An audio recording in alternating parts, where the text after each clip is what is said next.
I'm about to cross the border into Serbia.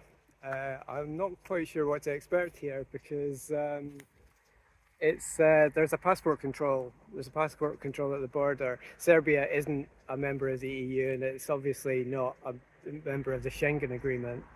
I've not been across many border crossings in the world where there's been passport control, so this is kind of a novelty. But yeah, let's give it a go.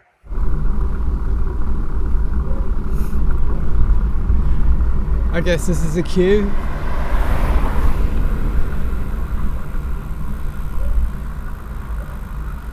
Yeah, I'll just wait here, I guess. Well, apparently I can just go through, so I'm hoping that what guy just told me to just skip the queue, but so I hope that's correct.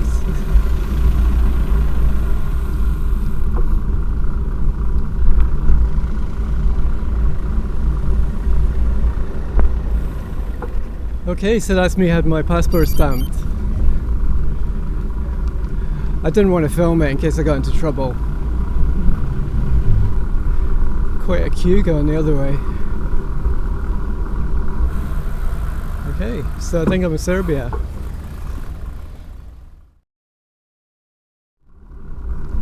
So the other thing I've got to worry about here is that... hang on.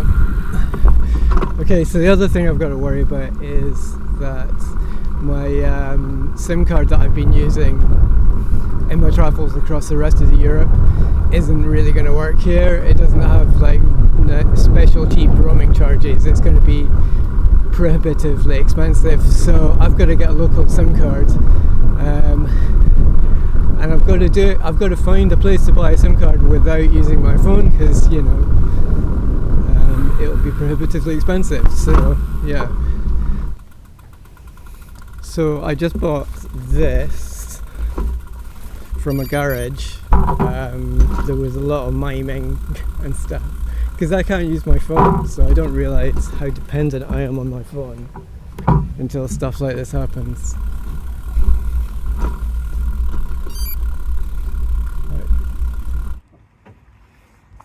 So I've been stuck outside the shop now for a while trying to get my SIM card to work, and it's not working. I've been in there and the nice ladies have helped me try to get credits onto the card, and that's not working either, and I'm getting very confused. So I'm just going to cycle on to the next town, and hopefully they'll have an actual mobile phone shop with people that speak English and they can just set it all up for me.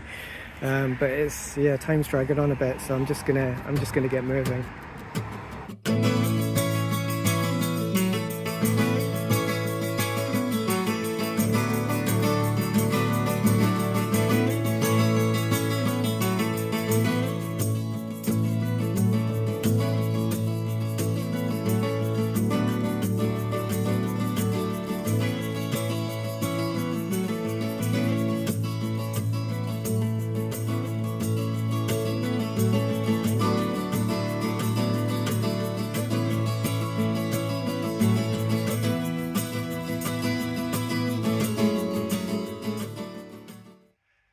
Hey, so it's the next day now.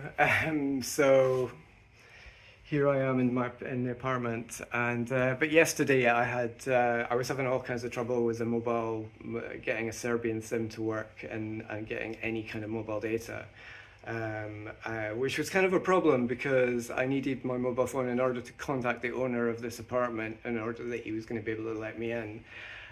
So eventually I just followed my navigation until I ended up in front of restaurant, and I managed to steal their Wi-Fi, contact the guy, and eventually he sent his father over, and the father let me in and showed me around and everything. And wow, what a place. I mean, I'll just give you a quick tour here. I've stayed in a lot of places on this trip. I don't know if you can see this here. I've stayed in a lot of places in this trip, so you know, like campsites, wooden cabins, wild camping. But this is essentially a luxury apartment, and this has cost me This has cost me 40 euros for the night, which is about £35. So it's just insane value for money. So if you're passing, if you happen to find yourself coming through Kanjiza in Serbia, this is the place to stay. It's Villa Marta. Anyway, so last night, I was still having trouble with my SIM card. So I texted the guy who happens to be in Hungary at the moment, and said, could he recommend, is there a place in town is there a shop or something, a mobile shop that's going to be able to help set up my mobile phone? And he said yes, and then before I knew it, there was like a large contingent of his family had come around here. There was like 5 of them, and we were all sitting down here. And one of them was a young woman who spoke perfect English, and she basically just took me through the whole thing. I think it was a lot trickier than I thought, and it was a lot trickier than I think she thought. But we got there in the end. So I've got mobile data.